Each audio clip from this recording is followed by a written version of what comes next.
Hello mga idol! I-share ko nga lang sa inyo yung pag-akyat namin ng bundok para makita nga yung ganda ng view ng Apo Island.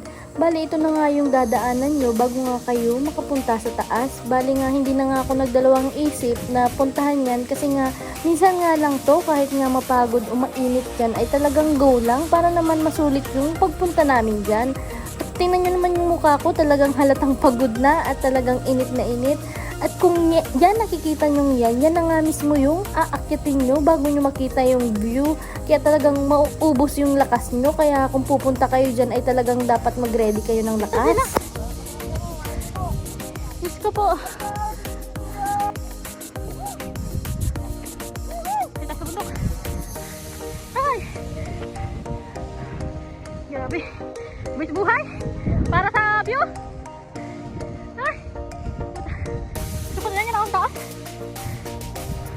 Grabe. Ay! Meron na mababali ang kabayan ko.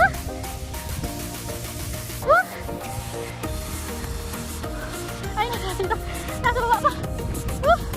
Diyos ka po. Ay! Grabe. Pag-akyat mo. Ito yung view. Grabe.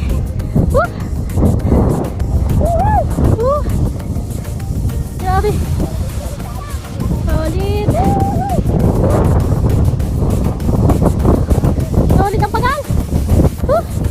Hingal ako maray. Grabe, ang ganda dito. Kaya lang. Nakakamog ako.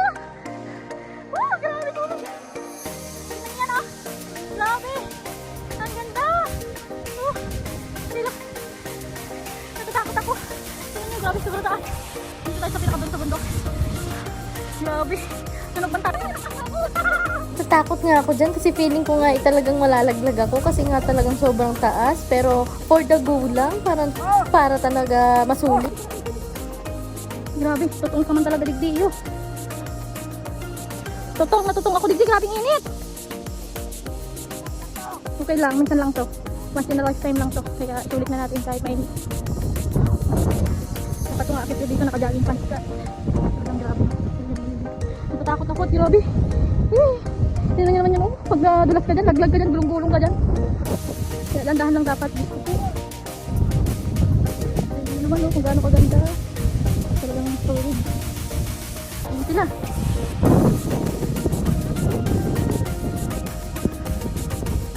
Ito nga yung buong view kapag umakyat kayo sa bundok.